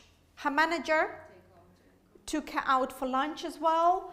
And yes, and what about the computer and everything in the office? Was everything set up for her? Everything was set up for her, so all the computer systems and everything was ready and waiting for her. So her manager was waiting for her with everything ready for her to start the onboarding process. And of course, as you said, she felt happy. Yeah, she felt happy. Okay, and show. Her manager showed her working place, yeah, showed her around as well. Okay, lovely. So, okay. So student A, let's have a look. Let's read about student A. Sorry, your name's? Natalia. Can you read about the student, about Christian? Christian had a horrible first day at work. The manager looked confused when he met him. When he showed Christian his office, it looked messy and he didn't help him set up his laptop. Instead, Christian had to fill out a lot of paperwork. The manager didn't explain anything to him about his duties. The manager didn't take Christian out for lunch, and he didn't introduce him to his new colleagues. Exactly. And we have Georgina, yeah? Marina. Sorry, Stefania, sorry. Georgina had an amazing first day at work. The manager met her when she got to the office, welcomed her and asked if she wanted a cup of coffee. Showed Georgina her office and gave her information about the company and how things work. She didn't have to fill out any paperwork. The manager gave her some time to set up her laptop and took her out for lunch to introduce her to other colleagues. Amazing. Two different experiences of onboarding. Okay. Right. Well, I think that we are going to go back to that. I'll give you the resources, so don't worry. This is about the grammar. Okay. Some practice. Okay.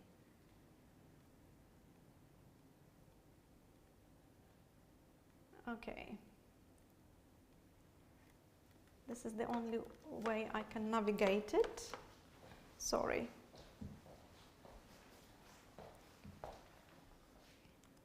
Okay. Thank you. Yeah, just go back to that one. Yeah, thanks.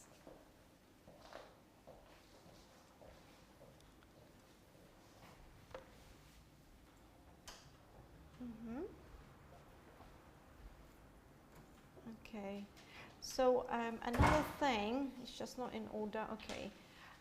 Another thing that I wanted to mention to you, and again, just wanted to share my, from my personal experience. It's here now, sorry. Yeah, okay.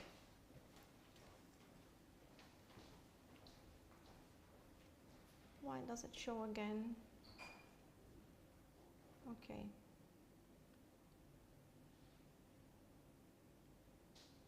Tips, okay. Some useful tips. So from my own experience, for example, what I found useful is asking lots of questions. So don't feel awkward, don't feel afraid to ask questions.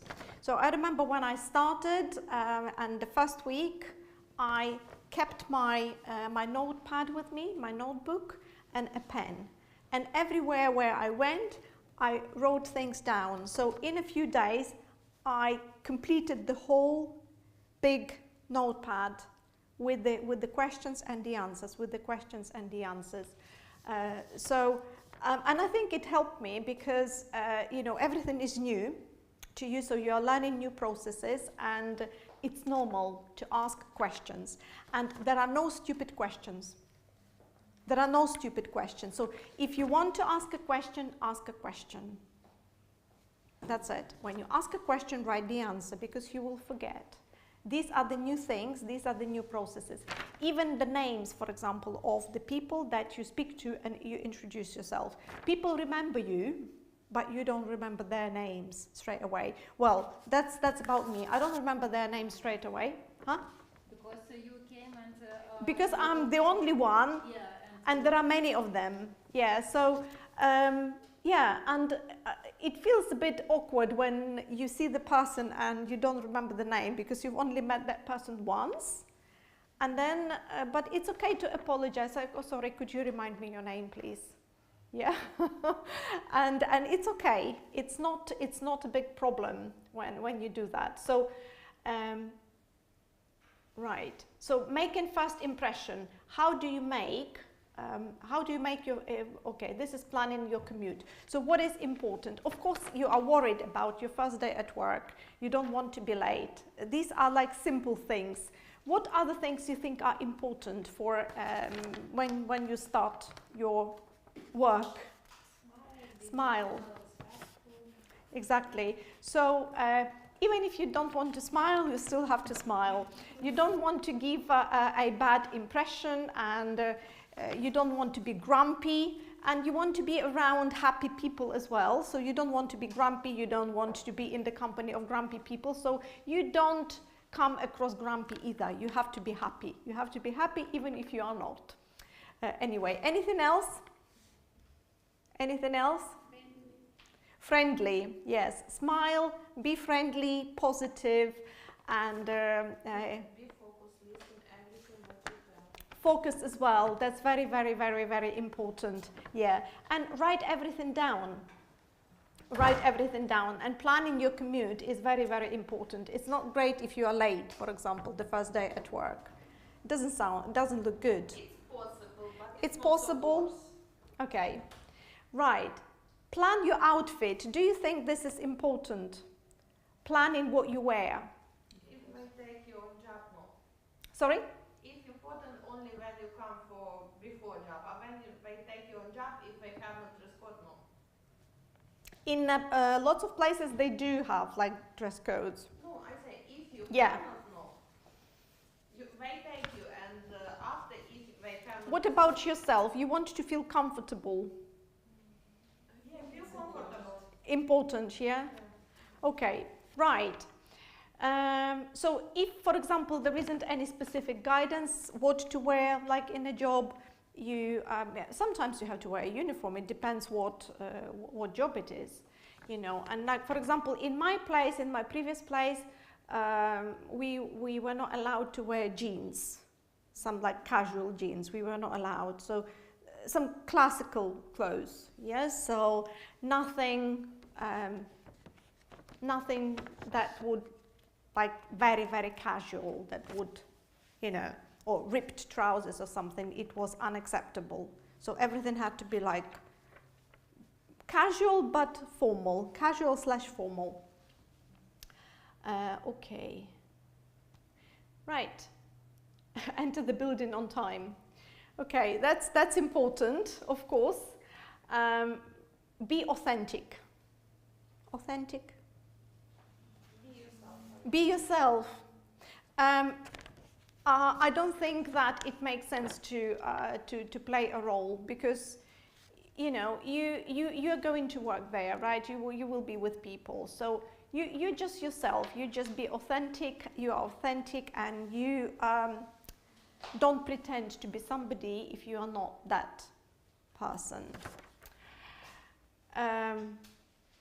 Right. Be relaxed. Is it possible to be relaxed? Not possible, but try. Try, exactly. Okay. It's important. So when you are anxious, you cannot focus when you are anxious. So when you are relaxed, I think that you can focus more when you're relaxed. Prepare an elevator pitch about yourself, because you will have to present yourself, you will have to introduce yourself. It doesn't have to be big, it can be small, very small. And yes, prepare, because sometimes you just think, okay, what do I say? Do I say this? Do I say that? No, it has to be about the your professional capacity, your professional life, what you did, what you do, and what you are responsible for, and how you can help, how you fit in the organization. Your example with Maria is excellent. Yeah. Okay. What you do, you mention your work history, what you do now, what's your new role in the company, and you can say why you changed jobs, because you've started a new job. You can say something. And yes, and try to keep the tone of your pitch positive. Yes, so you don't say anything negative about your previous company. You know, you always leave the previous company because you were not happy. Okay, but you don't sound negative. You don't say negative stuff about your previous company. Yeah, because you don't know how people will take it. Exactly. So you have to think, huh? In this case, you may be asked, so why did you leave your company if it's Yeah. so good? Well, I left the company because I wanted some professional development. I didn't have the professional development opportunities in my previous job, in my previous company. I would like change something. I wanted a change. I needed a change. Yes. So for this reason, we have to prepare. You have to think what you say. Okay. Ask lots of questions. I've already mentioned that. Ask lots of questions and write the answers down, so there are no stupid questions. Write the answers down. So you can always refer to those answers, to those questions and answers. When you do the work, you can always refer to them. Be friendly.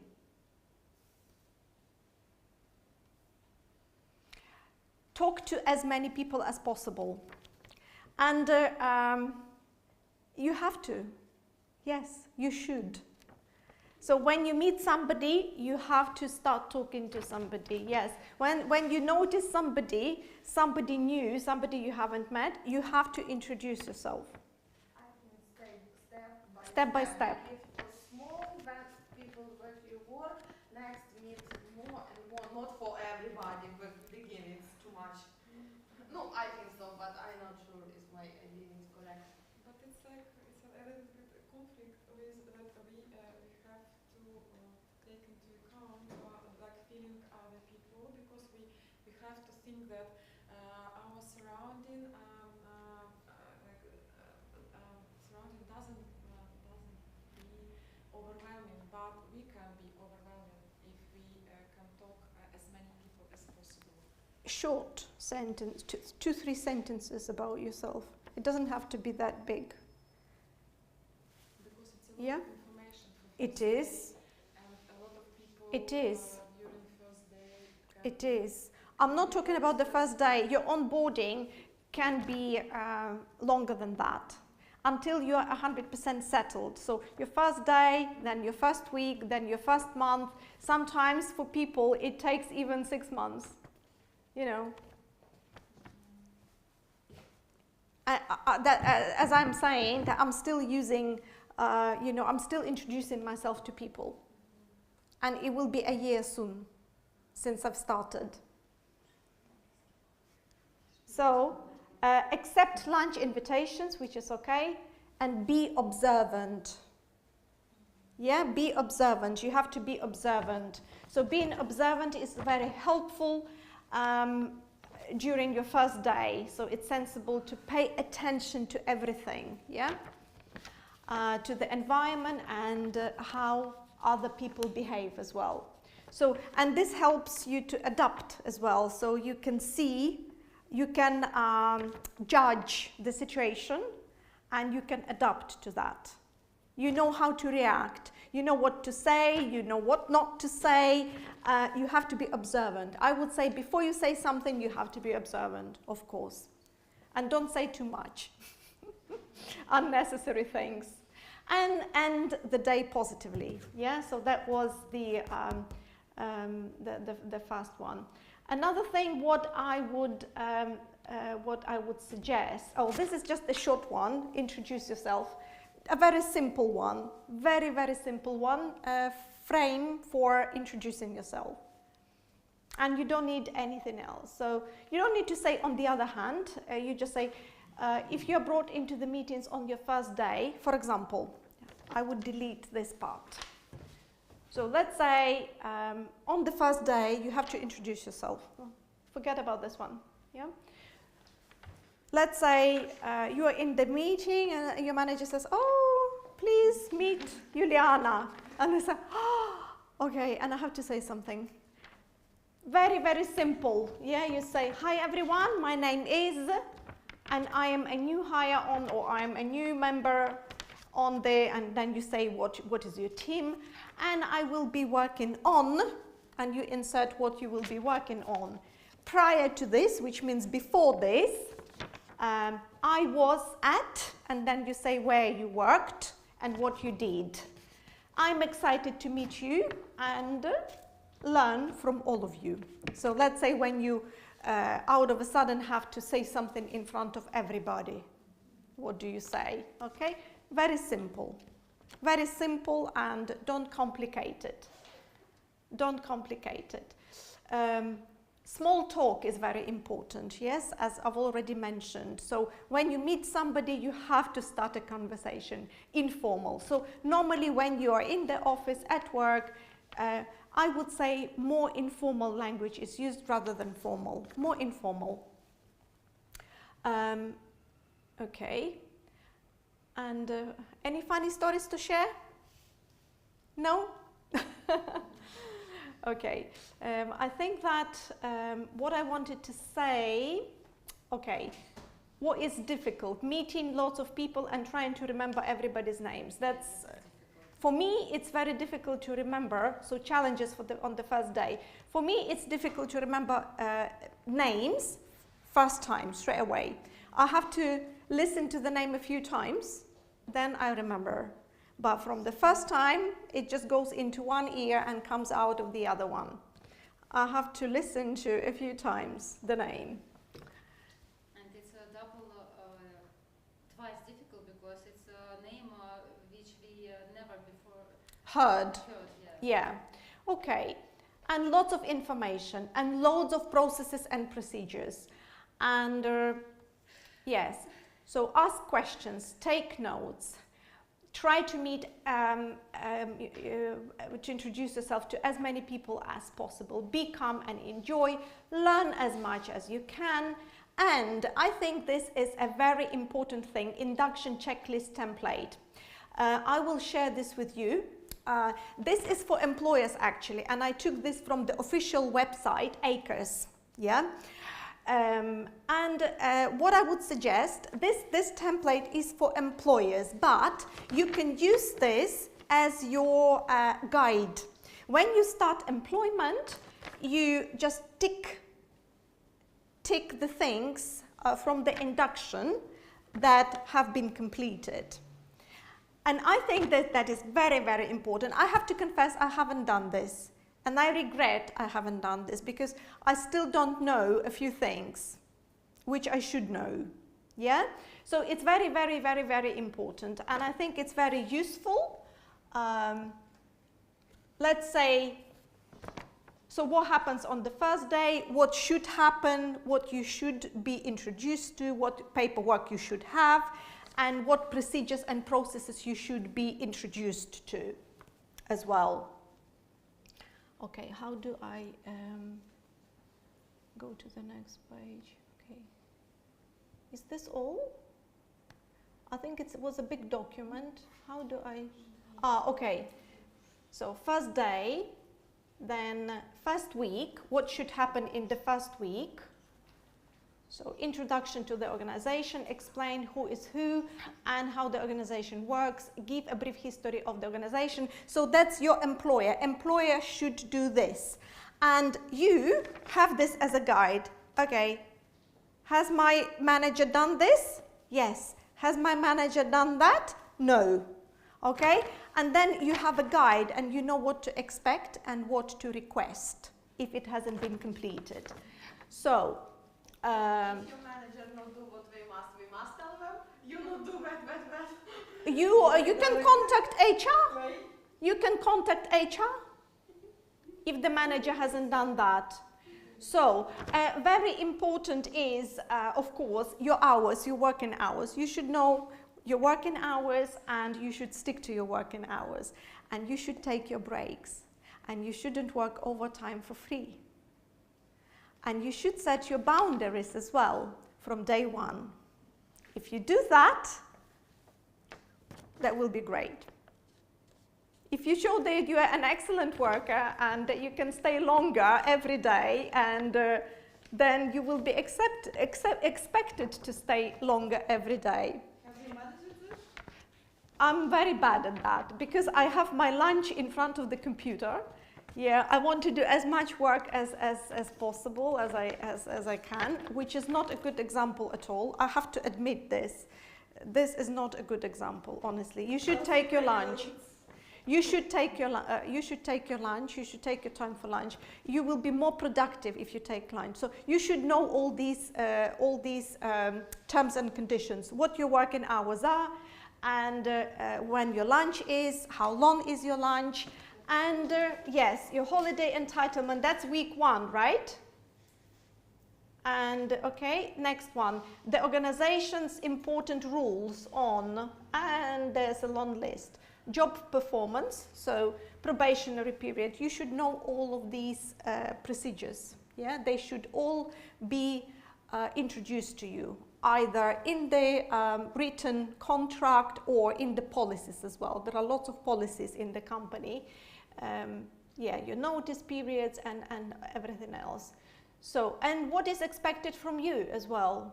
No, that's from the employer. Now they make contract very, very smart, because I remember my contract from my company, and they, this letter, what you say, what you must do, you must listen what tell your boss. No, I don't remember how it's correct, but it's short like that.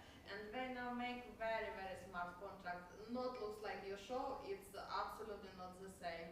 But this is not a contract. This is what what you should be introduced to in their onboarding process. They yeah. don't write this in contract. They make contract Nothing. very, very smart. Very smart. Yeah. Okay. And look, there's also information what should be completed within 4 weeks. Can you see? By the end of the 4 weeks. Yeah. Can you see?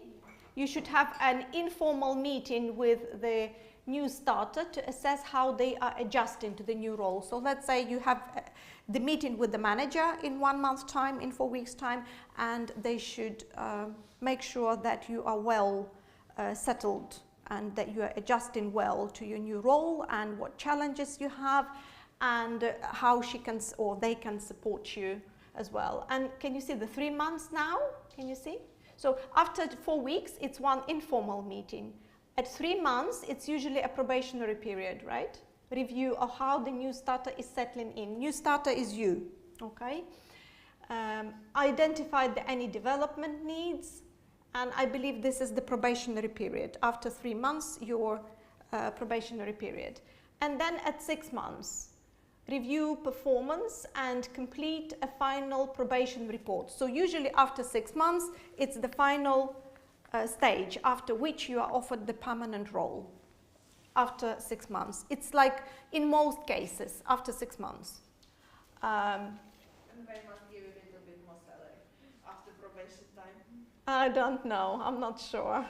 And then at 12 months, can you see, ask the worker for feedback on the induction, what worked well and what could have been improved. And as you can see, we have got 12 months. So it's not only week 1, it's not only day 1, it's not only week 1, it's not 1 month, it's not 3 months, it's not 6 months, it's the whole year. So for some people, it's the whole year. And that is how it works, and that's how long it takes to settle in properly. So when we talk about the onboarding, it could be considered longer than a day, longer than a week, longer than a month. Interesting, isn't it? I didn't even think about that until I actually read that the onboarding and settling in could take so long. And here is the starting staff induction. As well, there is a very nice document here. I will share this with you. I tried to print it, but it didn't work.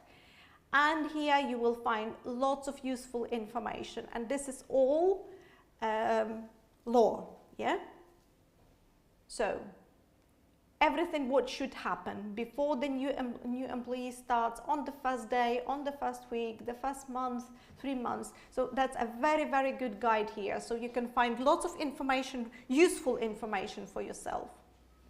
Well, this is for employers again, but you know what to expect, yeah? And this is the official website, ACRES, employment website.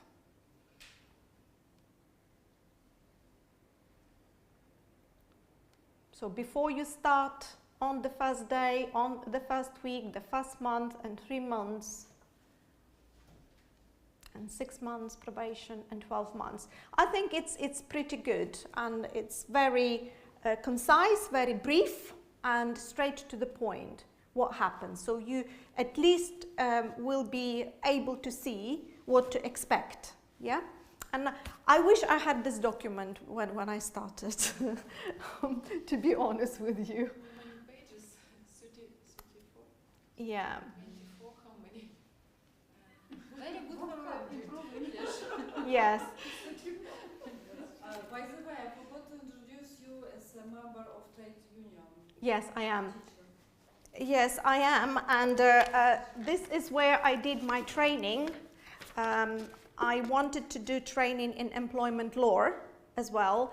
I only did the introduction to something, and well, I forgot the name. I got the certificate in level 3, which was very, very interesting training. And there I was given this book at that training. And this book is not cheap. This book is £55.75. This is employment law. And it's very useful, and I just say that is like a Bible, employment law Bible, very interesting. It's very useful, it's very practical knowledge and skill to have, because that's what we need in life. This is the life skill, I would say. When I have time, I will do the training on employment law when I have time, because it's quite interesting. There are lots of things we don't know. So, so for example, whenever you want the answer, you can, there's like the contents here, so you can find the information. Yeah, of course you can find information online. However, the book is the book, and it's the official employment law book. So, when you go to ACRES, it still has got information dating 2020, for example, or 2015. So some information doesn't change, some yeah. So for the law to change, you know, it takes time. So I can't answer your question. I'm not sure. Maybe it's changed, but I don't think so. I don't think so. I think it's still relevant. I think it's still relevant. Okay, so I will share this in the group chat with you. Yeah, so I think that I can.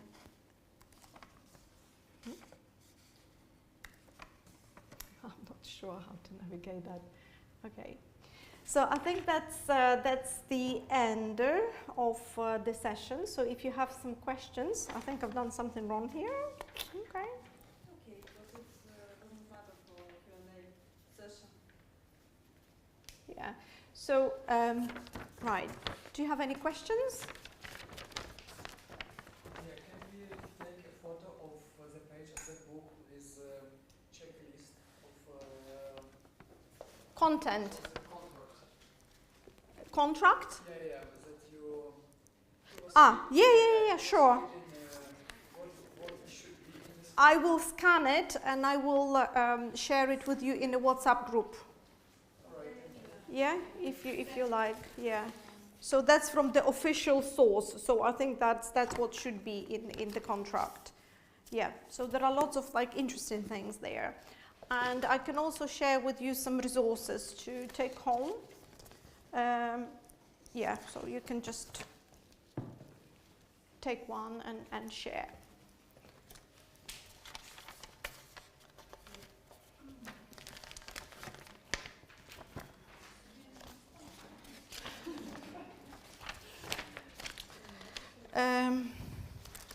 I have some resources on small talk as well. You know, when you are in the office, when you try to start the conversation, there are some resources on small talk. I delivered them before. So if you're interested, yeah, if you're interested to take the copy, I'm not sure I have, oh, that's, sorry, not that one, this one, because that one is mine. Small talk. I could do this session, but again, I don't know when. I did this session 1 year ago? 2 years ago, 1 year ago. So, and I think it's relevant because that's how you start talking to people. That's how you start talking to people. Thank you so much. You're welcome. Thank you very much. All right. Small talk. Hello. Hello.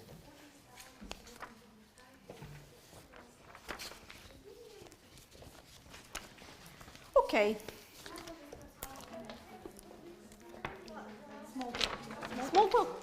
Oh, I'm so sorry. Here you go. Okay. So, and about employment law, I want to Yeah. add that we have session with Julia Splavska, do you remember? Yeah. Yes, of course, yes. You can find on our YouTube channel or on our website. We had a session about employment law with lawyer. With the lawyer, yeah. A person who specializes in law, in employment law. So she definitely knows much more than me. I'm just a beginner in employment law, but it's very interesting. So I can share from my own experience on employment law, but everything else is in this book. And yeah, I think if you could share as well your experiences, I think it's important to share your experiences, because that's how you get the knowledge, how you get the information as well, and it's yeah. And how we use it. And exactly, and how it works in practice, how it works in life, you know. So, for example, even about those references, I didn't know how this new way with the references work.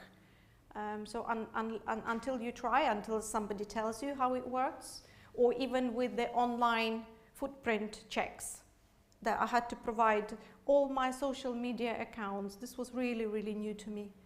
I thought, oh my God, well, I don't have anything to hide, but again, this is my private, you know, my private area. To set a bond. I know. Boundaries. Yes. Thank you so Okay. Such interesting information. So Thank you. Thank you. can I take it? Sure. Thank you so much. I just want to remind that next session will be about grants. If you want to apply for a grants, it could be your next step to employment. So grant provides some financial support for your project, and it's a lot about to get to know. And thank you for Taina. She will be our next speaker. So invite everyone to the next Saturday. Or Thursday. Okay, what do you have on Saturday? On Saturday we have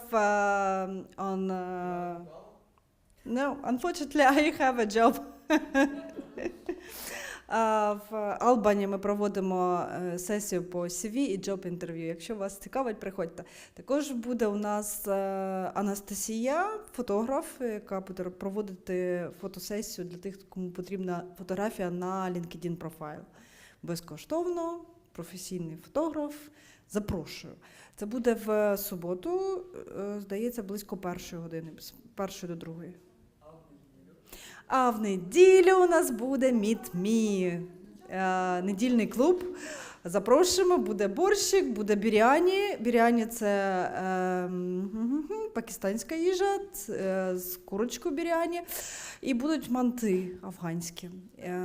М'ясні і вегетаріанські, кому які смакують, з спеціальним соусом. Дуже смачно. Так, у нас ще буде Art and Craft для well-being, emotional well-being, рекомендую. І починаємо ми з пілатесу, потім арт, потім ми граємо цілий день, ми граємо. Дякую за Аміна, до зустрічі. Тому приходьте всі. В суботу ми чекаємо вас з 1 до 2 в Албані. Також там купа всяких активностей буде безкоштовно для дорослих і дітей, тому можна і раніше з 10 до 4, якщо я не помиляюсь. А у неділю ми вас чекаємо з 11 до 6. Дякую всім, хто нас дивився на Ютубі. Напишіть вам, чи добре було чути, чи інформація зайшла. Будь-які коменти ми будемо дуже раді бачити і читати. Дякуємо. До побачення.